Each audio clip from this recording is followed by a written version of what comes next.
Es gibt Produkte, die eine saubere und umweltfreundliche Zukunft versprechen. Verschiedene Öko- oder Bio-Waschmittel.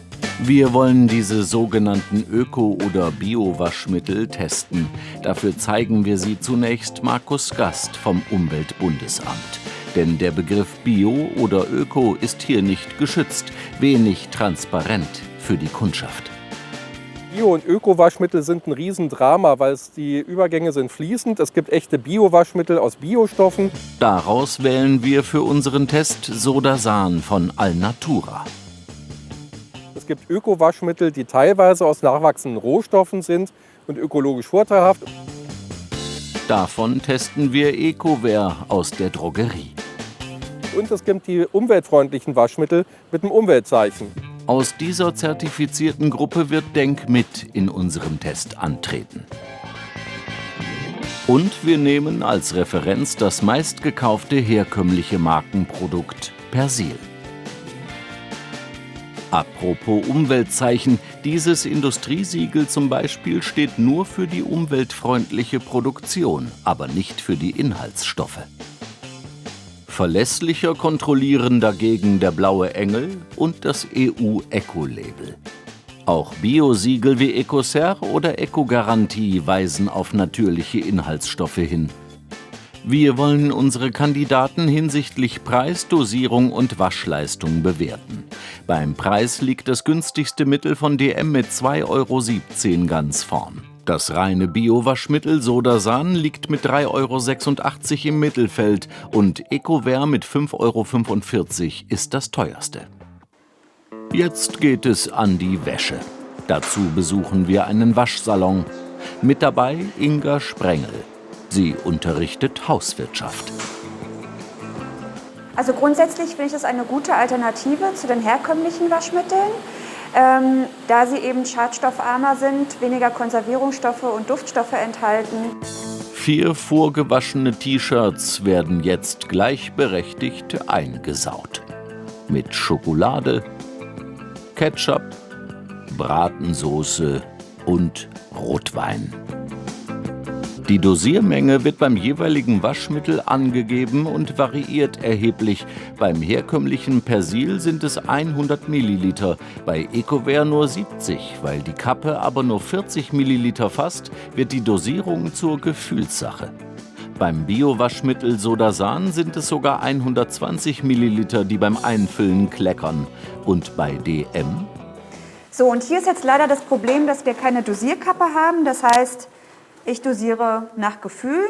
Erst viel später lesen wir im Kleingedruckten, dass eine Dosierkappe an der Supermarktkasse mitgenommen werden kann. Ein so wichtiger Hinweis denkbar schlecht platziert.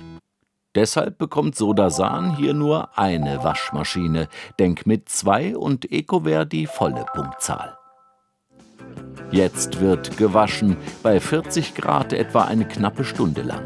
In den Waschergebnissen unterscheiden sich für Inga Sprengel die Öko-Waschmittel tatsächlich nicht wesentlich. Den Sodasan-Duft findet sie muffig und alle Flecken sind noch zu erkennen. Denk mit riecht neutral und hat den Ketchup am besten besiegt. Ecoware hat ähnlich bei der Fleckentfernung abgeschnitten, riecht aber angenehm und nicht so stark wie Persil. Das hat dafür aber Ketchup und Rotwein fast ganz rausbekommen. Erst bei einer Temperatur von 60 Grad schafft Sodasan zumindest Ketchup und Schokolade. Die Bewertung? 2 Waschmaschinen wurde das Sodasan bekommen, weil die Fleckentfernung bei höheren Temperaturen besser war. Der Geruch hat allerdings nicht überzeugt. Nur eine Waschmaschine ergattert in dieser Kategorie Denk mit, weil sich die Flecken auch bei höherer Temperatur nicht verändern. Und 3 gehen wegen des guten Geruchs an Ecoware, das damit auch sehr knapp als Gesamtsieger aus unserem Test hervorgeht. Hier erkennen wir, dass sich in dieser Stichprobe die angebotenen umweltfreundlichen Waschmittel kaum voneinander unterscheiden. Doch tatsächlich wäscht in unserem Test das herkömmliche Waschmittel besser als die Öko-Waschmittel. Ein weißes T-Shirt ist aber ja auch sowas wie die Königsdisziplin. Ich weiß nicht, wie es Ihnen geht. Für mich sind noch ein paar Fragen offen geblieben und deshalb haben wir unseren Experten aus dem Film noch mal in der Leitung. Hallo, Herr Gast vom Umweltbundesamt. Einen wunderschönen guten Tag. Wie sinnvoll finden Sie solche ökologischen Waschmittel? Die ökologischen Waschmittel haben schon ihre Vorzüge und auch ihre Berechtigung. Der zweite Schritt wird hier aber vor dem ersten gemacht. Viel wesentlicher ist es, dass man die Dosieranleitung mal richtig beachtet. Damit kann man die Umwelt am meisten entlasten. Das ist ja immer so ein bisschen tricky mit dieser Wasserhärte, ne? Oder was machen wir noch falsch beim Dosieren? Das große Problem bei dem Dosiermatrix, da steht immer drauf, leicht, normal und stark verschmutzt. Und unter normal versteht man natürlich das, was man täglich tut. Das ist aber falsch. Unsere Wäsche ist meist nur leicht verschmutzt und deswegen reicht auch die Dosierung für leicht verschmutzte Wäsche. Okay, also Sie sagen einfach in der Regel weniger nehmen und sich dann nach dem Wasserhärtegrad irgendwie richten, ne? Ganz richtig. Jetzt haben wir im Film lauter Öko-Flüssigwaschmittel gesehen. Sind die besser für die Umwelt als Pulver? Nein, ganz im Gegenteil. Also wir würden immer die Pulver empfehlen, denn wir haben auch in einer Studie mal rausbekommen, dass die Flüssigwaschmittel die Umwelt stärker belasten, das Abwasser stärker belasten. Und wir haben bei den Flüssigwaschmitteln noch das Problem, dass wir die großen Plastikflaschen haben, während man die Pulver durchaus im Karton bekommen kann. Wir haben jetzt eben auch, glaube ich, zum großen Teil Colorwaschmittel gesehen. In diesen Vollwaschmitteln, die wahrscheinlich auch den Ketchup besser rausgekriegt hätten, sind ja Bleichmittel drin. Sind die schädlich für die Umwelt? Also ganz wesentlich ist tatsächlich, die Bleichmittel sind nur im Waschpulver. Die sind nicht in Flüssigwaschmitteln und sie würden beim Waschprozess tatsächlich zerfallen. Das heißt, die sind nicht schädlich für die Umwelt und generell ist es so, dass Pulver besser wäscht als flüssig. Und wie würden Sie Vollwaschmittel und Colorwaschmittel im Verhältnis setzen bezüglich Umweltfreundlichkeit? Also es ist so, dass die Colorwaschmittel auf die Bleichmittel verzichten. Sie sind dann gut und schonend für die Fasern und für die Farben der Textilien. Deswegen braucht man auch ein Colorwaschmittel. Die enthalten allerdings zusätzlich Farbübertragungsinhibitoren und die sind in der Kläranlage schlecht abbaubar. Das sind synthetische Polymere und die sind natürlich dann stärker belastend. Also unterm Strich beides gleich oder Vollwaschmittel sogar besser? Eigentlich ist das Vollwaschmittel in dem Punkt ein klein bisschen besser.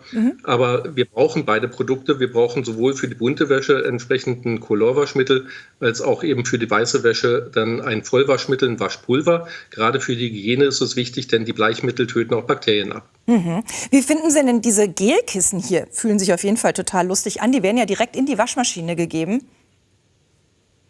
Also die Gelkissen genauso wie die anderen Flüssigprodukte waschen halt schlechter. Das ist das eine. Und die portionierten Waschmittel haben noch den Effekt, sie sind A, sehr teuer und B, kann man sie schlechter denn gezielt dosieren. Denn normalerweise sollte ich ja durchaus differenziert dosieren können und das ist bei diesen Gelkissen halt schlechter machbar, weil man ja schon die kleinen Portionen hat. Hab sofort wieder weggelegt, habe ich verstanden. Und jetzt eine echt wichtige Frage. Schadet Weichspüler der Umwelt? Jein. Eine ganz klare Antwort, wie immer von dem Umweltbundesamt. Es ist ja so, der Weichspüler an sich, die Tenside, die drin sind abbaubar. Aber der große Problemstoff sind die vielen Duftstoffe.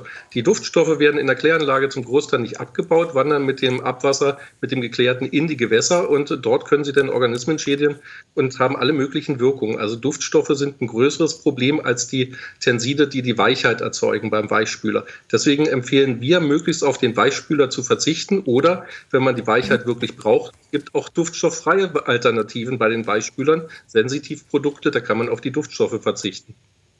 Also ich würde ja denken, die meisten nehmen es wegen des Dufts und da würde sich vielleicht einfach eher ein schönes Parfüm anbieten. Dankeschön, Herr Gast, dass Sie unser Gast waren. Tschüss. Ciao. Tschüss.